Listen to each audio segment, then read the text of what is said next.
ભાવનગરમાં ગળેચી શુદ્ધિકરણ પ્રોજેક્ટ અંતર્ગત ઝૂંપડપટ્ટી વસાહત હિત રક્ષા સમિતિ દ્વારા મહાનગરપાલિકામાં રજૂઆત કરી હતી કે ગુજરાત હાઈકોર્ટમાં કરાયેલ રીટ પિટિશનના ઓર્ડર પરત્વે રાજ્ય શહેરી વિકાસ અને શહેરી ગૃહનિર્માણ વિભાગના ઠરાવ પર વહેલી તકે અમલ કરવા બાબતે અને હાઈકોર્ટ દ્વારા નિકાલ કરેલ છે, જેમાં ઝૂંપડપટ્ટી ડિમોલિશનના અસરગ્રસ્ત તમામ રહીશોએ વ્યક્તિગત અરજી ભાવનગર મ્યુનિસિપલ કોર્પોરેશન ખાતે કરવાની થતી હોય, જે અમોએ જમા કરાવી દીધી હતી। આ મામલે તૌફિક શેખે જણાવ્યું હતું કે અમો આજે પણ ન્યાયથી વંચિત છીએ। ગુજરાત હાઈકોર્ટે અમારા પક્ષમાં ઓર્ડર કરેલ અને રાજ્ય સરકારના શહેરી વિકાસ નિગમ દ્વારા પણ ઠરાવ કરવામાં આવેલ છે, તેમ છતાં અંદાજે 1 વર્ષથી પુનર્વસનના મામલે મહાનગરપાલિકાના કમિશનર દ્વારા અમારી રજૂઆતોની અવગણના કરવામાં આવી રહી છે,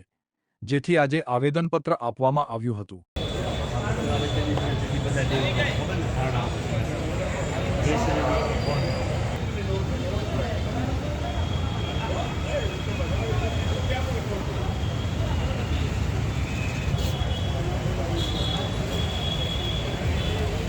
કેમ આ મારે ટૂંકમાં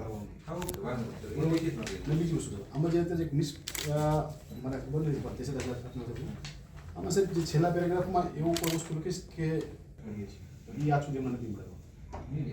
speaking what is corporation by granting the individual representation which shall be in the grievances of each of the admin residents તમારે ઓર્ડરમાં ખાસ એવું લખ્યું છે કે આ શક્ય હોય એટલા તમામને ઈચને આપવું, એવું નથી કે શક્ય હોય તો જ આપવું, પણ મને એવું લાગે છે કે ડિપાર્ટમેન્ટ એવી રીતે ઇન્ટરપ્રિટ કરે છે ને કે શક્ય હોય તો જ આપવું। મારું નામ તૌફિક શેખ, ઝૂંપડપટ્ટી વસાહત હિત રક્ષા સમિતિના સલાહકાર। આજ રોજ અમે લોકો ભાવનગર મ્યુનિસિપલ કમિશનર સાહેબશ્રીને અમારા એટલે કે ગઢેચી શુદ્ધિકરણ પ્રોજેક્ટ અંતર્ગત જે 811 ઘરનું ડિમોલિશન કરવામાં આવેલ હતું તે અનુસંધાને આજે પણ હજુ સુધી અમે લોકો ન્યાયથી વંચિત છીએ, કે જેમાં ગુજરાત નામદાર હાઈકોર્ટે પણ અમારા પક્ષમાં ઓર્ડર કરેલ છે। તદુપરાંત ગુજરાત શહેરી વિકાસ નિગમ દ્વારા પણ તારીખ 24 માર્ચ 2025ના રોજ એક ઠરાવ કરવામાં આવેલ છે કે જે પણ વોટર બોડીઝ, રેલવે લાઇન કે સરકારી જમીન ઉપર જેટલી પણ ઝૂંપડપટ્ટીને ડિમોલિશન કરવામાં આવે છે તેમનું પુનઃવસન કરવા માટેની એક જોગવાઈ કરેલ છે। તો બંને મુદ્દાઓ હોવા છતાં આજ સુધી એટલે કે આશરે 1 વર્ષ થવા આવ્યું છે, તે છતાં ભાવનગર મ્યુનિસિપલ કમિશનર દ્વારા